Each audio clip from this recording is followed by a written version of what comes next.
Sometimes you ask yourself, are you successful? You have to have motivation and the drive to do it and stuff like that.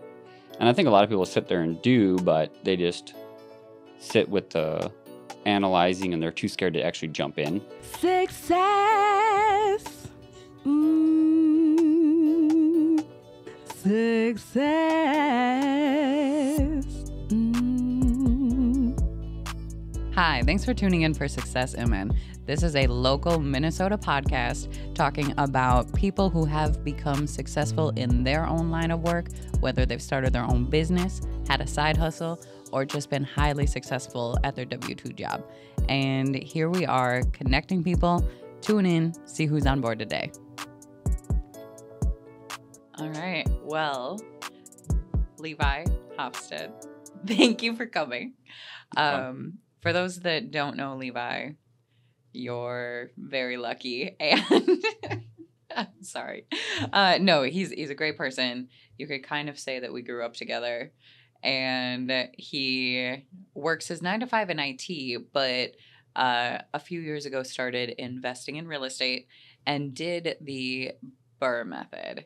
So, Levi, if you kind of want to talk about how you got started in your career, like what made you choose IT, and how did that build the foundation that you needed to get into real estate investing?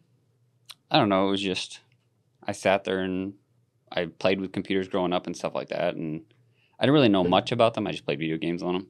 So if anybody plays video games, they can get into IT? Yep, pretty much. No, just like, I just wanted to learn more about them and stuff like that because I only knew like the outside of it. So I sat there and wanted to know more, so I went to school for it, and next thing you know, I'm here where I'm at now.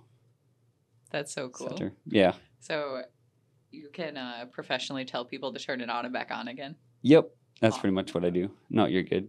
No, that's pretty much what I do. I fixes about 190% of the problems. And, okay, so tell me about the first house that you ever bought. Well, I used to realtor. We went out, looked for... Was it a good realtor? No, not really good. We kind of fumbled through the first whole deal. No, I'm just kidding. No, we just went around and looked at houses and, basically did the same thing, run budget numbers and all that sort of stuff. And then we found one we thought would be a decent deal, and it was a lower price cost and stuff like that. So it wouldn't hurt too much if everything failed. So less risk. Yeah. Less risk, essentially. Sat there, went, thought it would have been good, threw in the offer, got it, and then basically ran through all the steps with everything. And what are all the steps? Basically, we bought it, and then we had to work with the St. Paul or whatever. Because your house, it was registered vacant. Yes, it was Category 4 or something like that. Or I think it was a Cat 2. Cat 2, something like that, yeah. Either way, it's a bad house. Yep. So it was a bad house, and then they gave us like this laundry list of stuff we had to work on to get it back up in livable order. And to code. And to code, yep. So I think like the funny thing about these registered vacant houses is you could have a house that was built in 1890 and hasn't been updated the whole time, and it'll still be grandfathered in. Yep.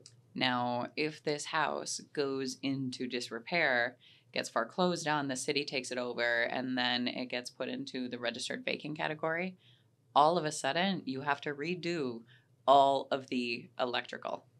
Yep. How much do you remember what your rehab cost was for that first house? Probably, it was before COVID, so it wasn't too bad of stuff, but maybe 40 grand. So you got a house for $100,000. You put 40 into it, and we just sold that for I think it was 250. 250? 240, 250. Who sold it? I sold it. Do you know how many houses I sell? Probably once a month. I can't remember all my houses. Kidding. No, I think it was 250. I don't remember. 250. So, and that was in a time frame of 4 years? Yeah. Yeah. We could have, yeah, obviously we could have sold it, but we held on to it, so. Yeah, so going into, I think your initial plan that you told me. I was his realtor, his bad realtor back in the day. You've since improved. Not much, but I think you told me that what you'd wanted to do was buy your first house, renovate it, refinance it, rent it out, and then buy the next one. Mm-hmm. And you did that. Mm-hmm. Yeah. So was that process difficult? Would you recommend it to other people? No, it wasn't difficult at all. It was just you have to have motivation and the drive to do it and stuff like that. And I think a lot of people sit there and do, but they just sit with the analyzing and they're too scared to actually jump in. There's a lot of people that are sitting on the sidelines. So I think you have to like actually be willing to go and jump in and do it is probably what it is. So you just have to have the drive. So the drive, you've got to have not analysis paralysis. And how do you tell the difference between a house that's worth investing in and one that's shouldn't be touched? Obviously, you got to run the numbers. And so our first house, we kind of went through and we guesstimated on how much stuff would cost based on, you can look at quotes and stuff like that. And when we actually did it, we realized what our numbers were and what it actually came out to be. And then we put that aside on another sheet, Were those numbers off? What you thought they were going to be and what they cost? No, because we ran it pretty conservatively, so we always overestimate. It's always better to overestimate than underestimate. Mm-hmm. So we sat there, and then we took the actual numbers, and then when we looked at the next deals, we're like, all right, well, the kitchen costs like $15,000, and then, doing a whole new basement was like $20,000, stuff like that. So then when we go look at new houses, we always took pictures and everything, and then we guesstimate like, all right, well, we got to fix this, this, and this, and based on our previous numbers, it costs this much. And so we take like the after repair value, and then we minus the repair cost, and then plus what we want to make, and then the value of what it would be purchased at. So you just have to like reverse engineer it in a way. Mm-hmm. So, and then that's what we did for our next deal and stuff like that. So are there equations that you use to calculate if a house is worth the effort? Yeah. Is there a way that people can come up with their own equations, or is there a way to not reinvent the wheel so they can just Google? Yeah, you can literally Google them. There's a bunch of different sheets out there people give it out. Or you could just kind of see what other people do and then make your own sheet or whatever. And that's kind of what we did. We saw what everybody else does. Like Bigger Pockets is a huge one. They give out a free one. There's a couple other YouTubers that have their own as well. They're not all the same. So what you could do is just take them all, look at them, see what you like in them, and then put that in your own and make your own out of it and stuff like that. And that's what we did. We just made our own on what we liked and what we didn't like. And then that's what we run it on. And I mean, it's the first deal it worked out, and every other deal's worked out with us so far. So every other deal, huh? Yeah. So, okay, first deal. Okay, I need to do a plug too, because there are certain times when a realtor knows when they need to step out of the deal. So I have not been involved in all of your real estate transactions, and it's cool because I'm not angry about it. There's a lot of realtors that get angry when someone chooses to not work with them, and I'm genuinely not. But the flip side of that is I don't know what houses you bought. So you bought that first one. We did that deal together. And then what was your second one? It was a duplex in Minnehaha. Okay. On Minnehaha. Yeah, yep, in St. Paul. Okay. Kind of about downtown. Okay. And then? We have a triplex in Hastings. Okay. And then? And then apartment building in Hastings. Okay, and that's the one that you did the tax exchange for? Yep, 1031, yep. So for everyone listening who doesn't know what a 1031 tax exchange is, it is when you hire a company to hold your proceeds from the sale, and you can direct the proceeds from the sale of a real estate asset into your next investment, and you do not pay taxes until you sell that next investment. And it's a tool that most major investors use to build their wealth quickly and play to the retirement endgame, really. Yep, you just keep deferring it. further in. You just keep kicking a bucket or can down the road Yeah. is what it is. Kicking the can down the road. And I think, and the idea behind it is one day when you sell, when you're retired, once you're actually retired, your tax bracket is going to be less than what it is now. And ideally, unless you make, well, you probably will make a bunch of money when you sell those houses, but ideally you're taxed at a lower tax bracket when you're retired. So it does make sense. And this is just a money hack that wealthy investors use to make sure that their wealth stays wealth. Cool. So you had the St. Paul house, the duplex, the triplex. How many doors are you up to right now? It's about 26. Well, I did yeah. You did the primary. I did the primary with you. Yeah. Oh, Yeah, I remember that one. Well, not the prices, but. Yeah. But that was a year ago, I think. Yeah. A little over a year ago now. Yeah. So I was that one as well. Partially involved in the 1099, and I appreciate the business. I do. But so 26 doors now, and do you think that the grapes are worth the squeeze? Is it like, have you seen with it now? There are times where you will be working every day after work. You work your 9 to 5, you go out and you work on your building, and then every weekend you wake up early and you're working on the building. Mm-hmm.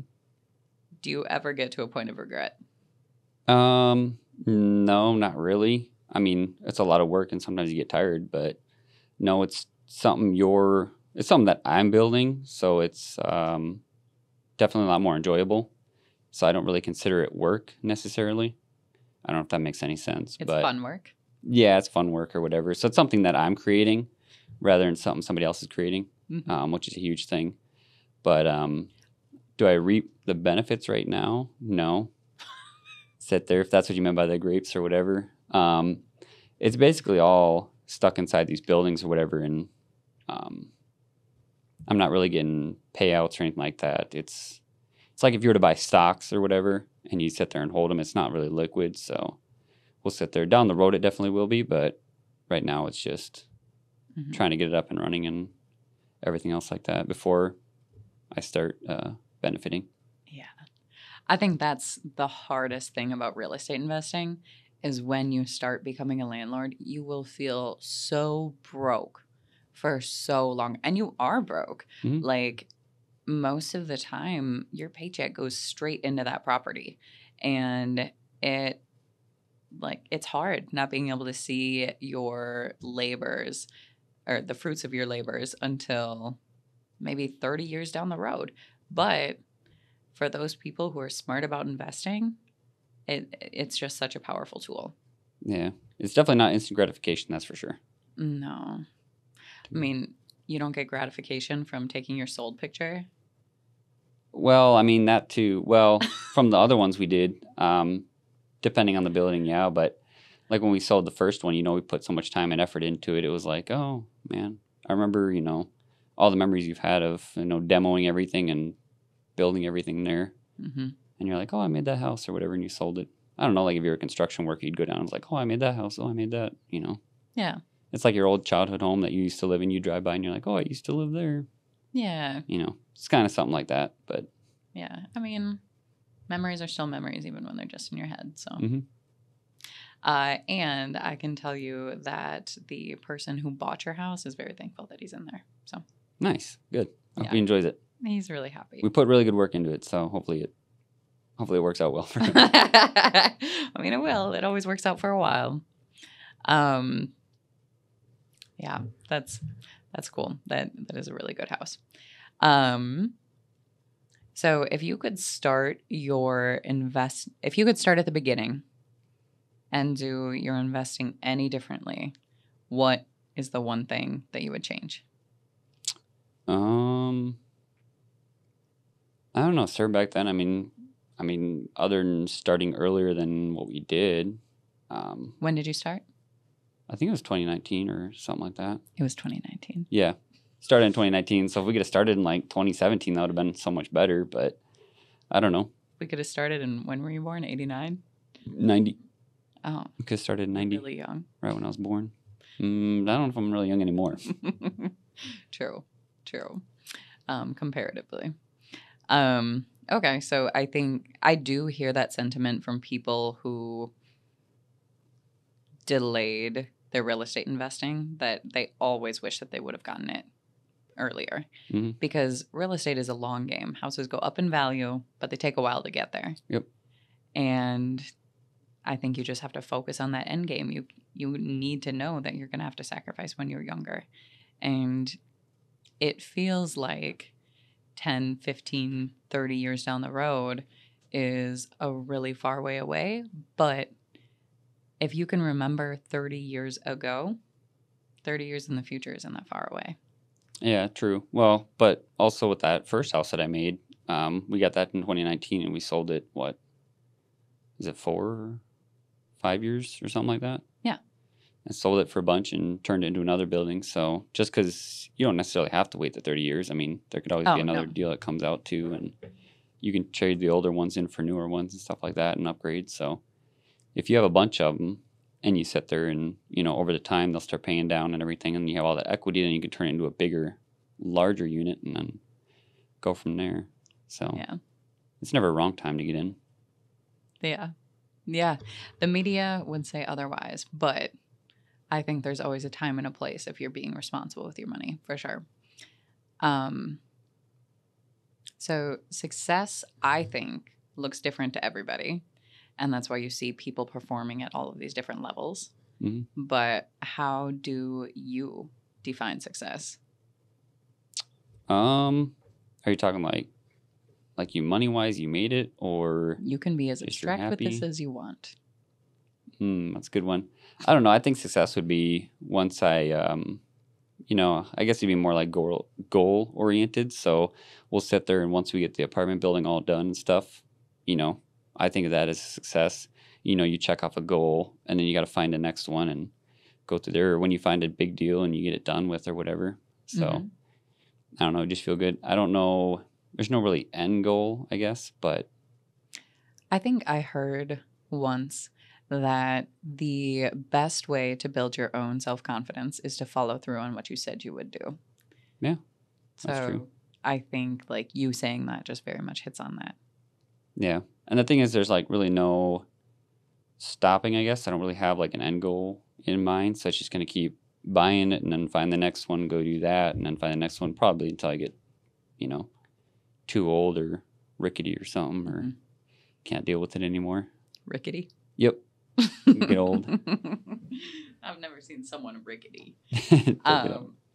But so is there a point where your real estate investments are going to make more than what you make at your job? Yeah, for sure. Is your goal to not work? Not work. Yeah, quote unquote, or be financially independent. I would like to, but just there also comes a time too where I don't want to just sit around and not do anything all day, I guess. So for now, I just do the W-2 for like benefits and investing in the stock market. So that way, I invest every dollar I invest now is going to be worth like $5 10 years down the road or something like that. So why not take advantage of that while I'm still able to work and do it? Because obviously I don't want to work forever. So the more I can do now, the less I do later. Mm-hmm. That shows a lot of foresight because I think a lot of people don't necessarily want to do the sacrifice for that end game. Yeah, this is true. I mean, like, my shoes are only going to look cute on me for like the next 5-10 years, Yeah. So might as well buy the designer now, right? Yeah, if you want. I don't want to. I mean, depends. I mean, yeah, it'd be different for girls and guys. So I guess for you, it'd be a little different. Yeah. No, I also invest in real estate and I am broke so much of the time. Mm-hmm. You got to keep investing it back. That's why you got to run the numbers because it's like a lot of it, you can't get too emotionally involved. It's got to be, it's just like stocks too. You just can't get emotionally involved into it because, stocks will go up and down. Same thing. You can't just sit there, buy a stock, and if it tanks, you can't be like, oh, no, I'm scared and sell. You got to sit there and know that it's actually worth it and it's going to go back up in value, and then just let it take its course and let it go back up. So Yeah. you just have to sit there and invest a little bit into it, and it'll pay off in the long run. How do you always keep your eyes on the long run? Because I feel like everything you've said so far is like it's worth eating nothing but ramen for eating steaks in the future. Check it out. Yeah. But my long run, I guess my goal right now is, I think, 2 years. So it's not, 2 years isn't that long, but that's where things will start, the grape thing that you talked about, it'll start flowing through. So I'll start. The grapes in the squeeze. Yep. So I'll start cash flowing and everything. Then that's when I'll start reaping the rewards. So that'll be when that happens. But then, if more deals come along, then obviously we got to go to that. So it's not like, I don't know, it's just a bunch of unknowns in the future. Because obviously I want to do more work and keep doing it, but we'll just have to see, if we get another distressed property or 2 of them, then obviously we're going to have to go do that. And, then maybe we'll just delay it further and stuff like that. So it just depends on where I'm comfortable with. Delay by it? What do you mean delay it? Like retirement? No, the cash flows. So instead of taking cash flow, because when the money comes out of the company and comes to me, I still have to pay taxes on it, kind of like a 1031 or whatever. I'll just leave it in the company to pay for other stuff. Oh, so there becomes a fine line between, like, right now you're investing all of your money, all of your rental income back into the property. You're not seeing a penny of it. Yeah.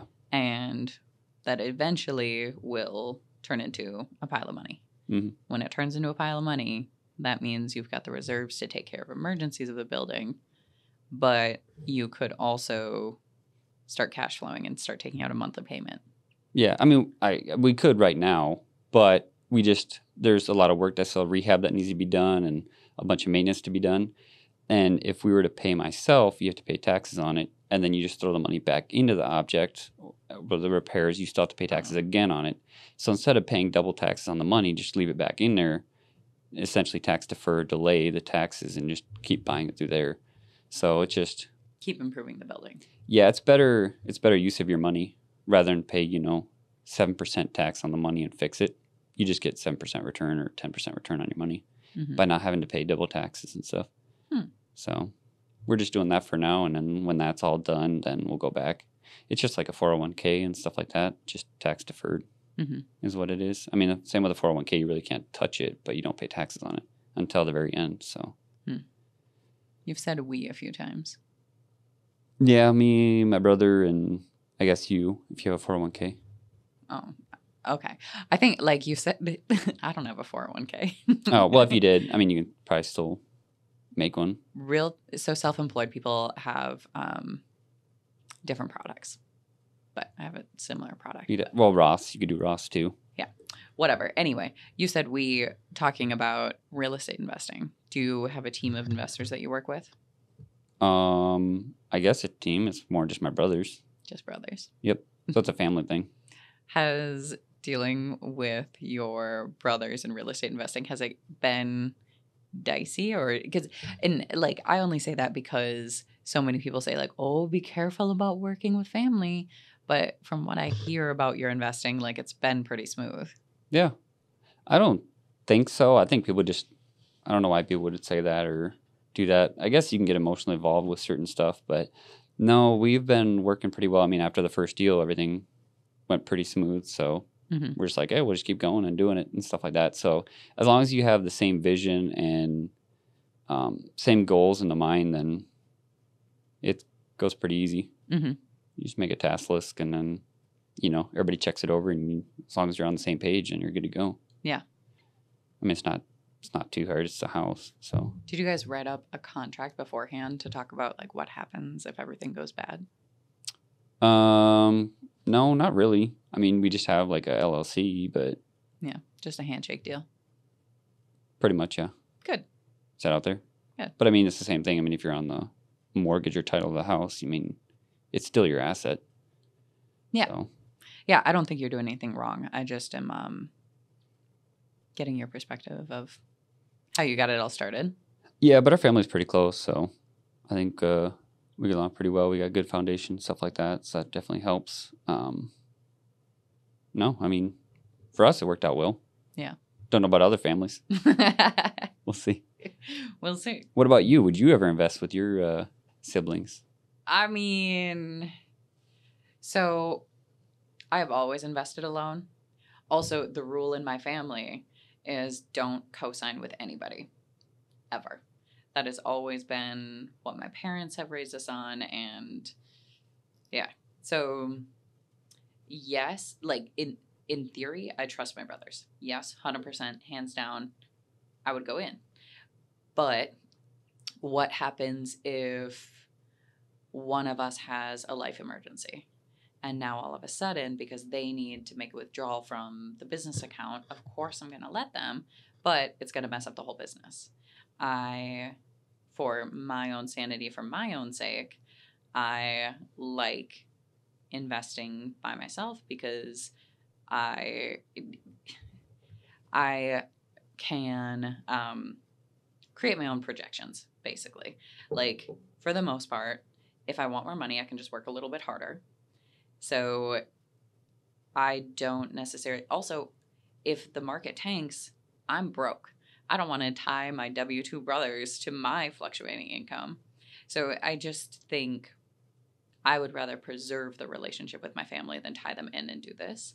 And I know that I can do it on my own. Yeah. So I don't think it's a bad thing to invest with family. I've had it easier investing on my own. Yeah. I think the first part, obviously, with the co-signing part, that's a good thing because if you technically can't afford it, you probably shouldn't afford it. Yeah. And that's a good thing to live by. But co-signing, for us, we have everything through an LLC. And technically rentals pay for themselves, quote unquote.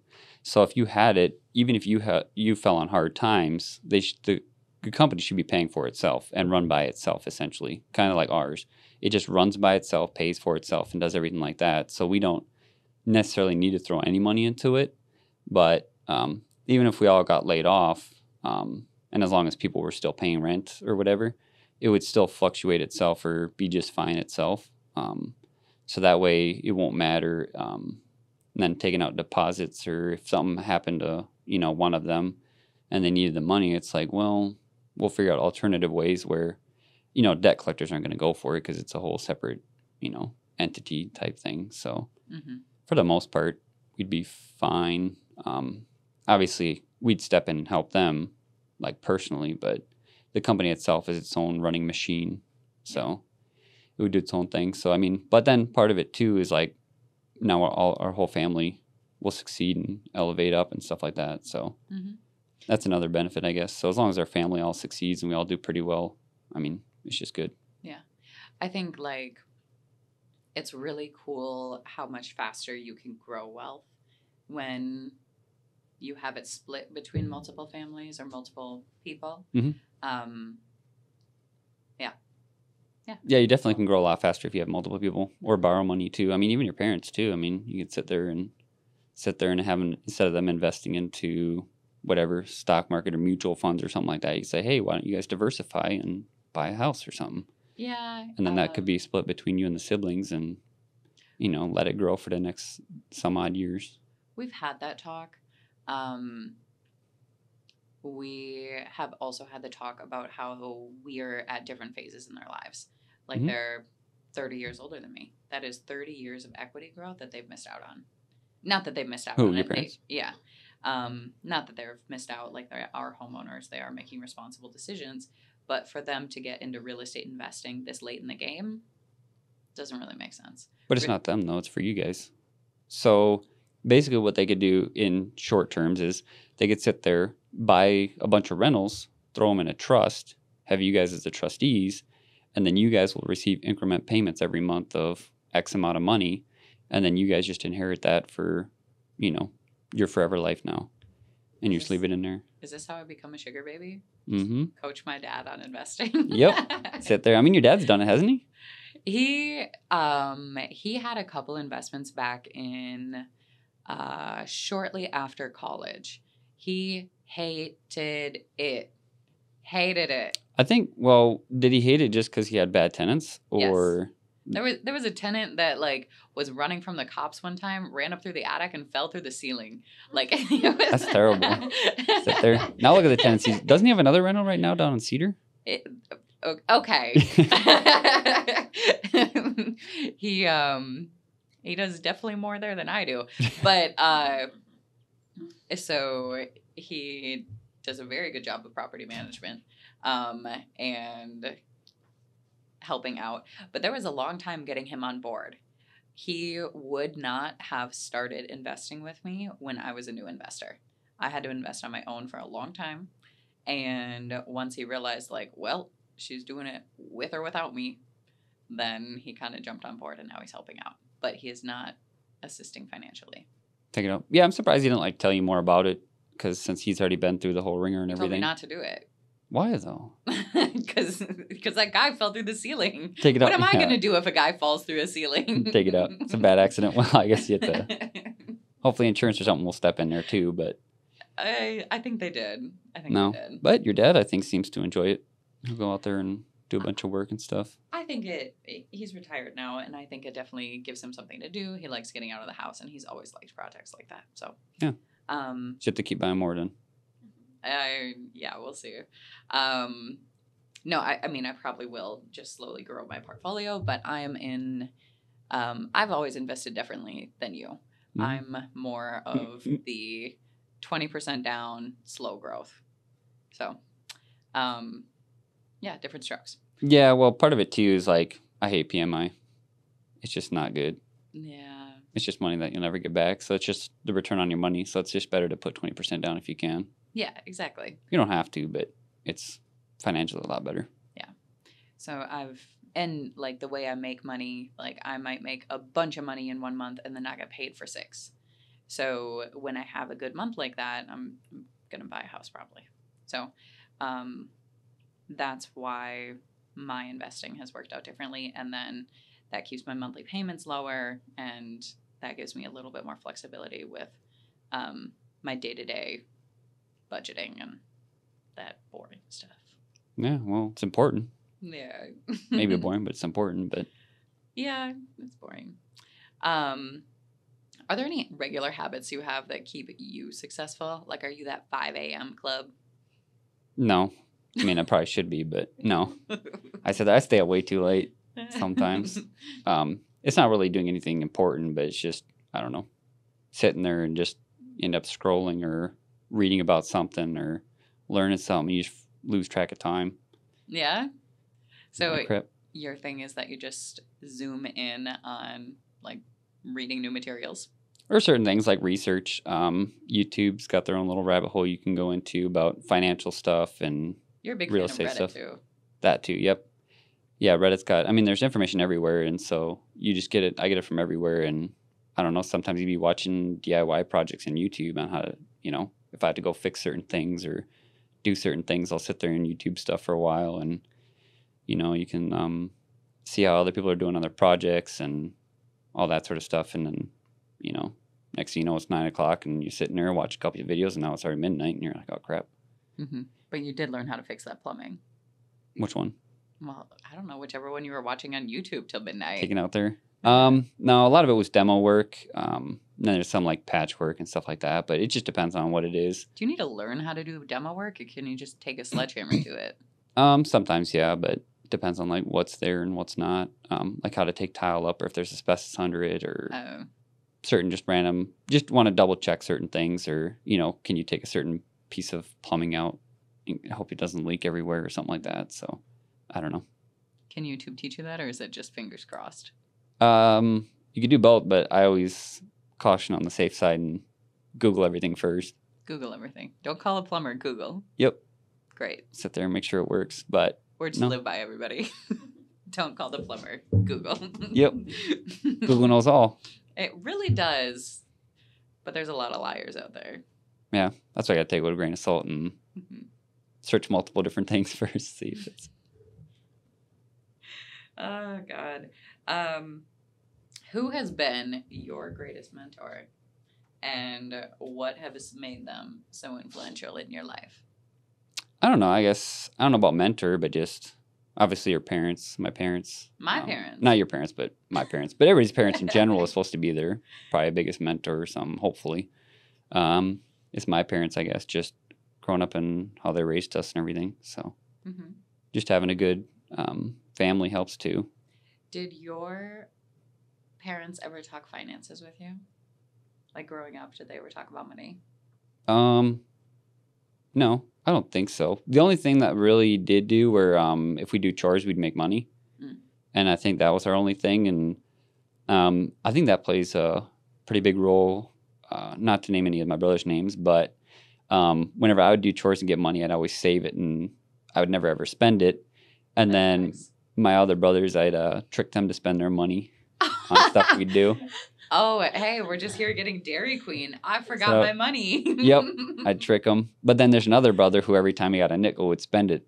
And he's still the same way to this day. So I don't know if it's ingrained in us or we somehow took it from childhood and learned it somehow. But Mm-mm. yeah, a lot of, I basically saved everything. Kind of like grandma. She'd save every penny. Oh my God. That's kind of the same way I am. Yeah. Save it up there. So I don't know if it's ingrained from that or something, but Didn't work on me. So take it out. Yeah. So grandma was your greatest mentor. No, that'd just be the financial part. But no, with my mom and dad for sure, sitting there and raising me or whatever, Mm-hmm. teaching me life lessons, stuff along the way. Plus What life lessons? You're being so abstract. just everything in general, just like Everything in general. being nice to people, saving money. I don't know, just having a good family that you can trust and rely on and stuff like that. Mm-hmm. Yeah, you turned out okay. You still got a lot of growing to Kind do. of, yeah. Definitely have much to improve on, but gotta start somewhere, right? Please get started. Wow. Okay. Do you have a favorite place that you lived? Yeah, it was very first house on Sunrise Road or whatever. Over by the old church. Yep. Set out there just because that was where all my memories were. I think I lived there. I can't remember. Feels like maybe middle school I moved or something like that. I think in the middle of middle school or something like that I moved. But I just have all my childhood memories there, and I think you moved in 2003. Does that track? probably about right, but I still don't know where I was at that time. Could have been middle school, maybe early high school. Anyway. But it's just got all my childhood memories. Your very first friends I ever made. Are you still friends with them? Yeah. Mm-hmm. We still talk every once in a while. Well, I was just at one of their weddings Yeah? on the 13th and stuff. But no, yeah, I still talk with all my original friends and everything. We keep in contact and stuff like that. But So your favorite place you lived was your first place that you ever lived, and it never got better. no, it definitely for sure got better, but it's just most of my memories are there or whatever. So I think there's something to be said about the people that you live with and around. mhm. Make home what it is, for sure. Yeah, that's what it was. I mean, there was no bad place I ever lived. Maybe. How many times did you get your car stolen? Okay, well, that's a different thing. Sit there.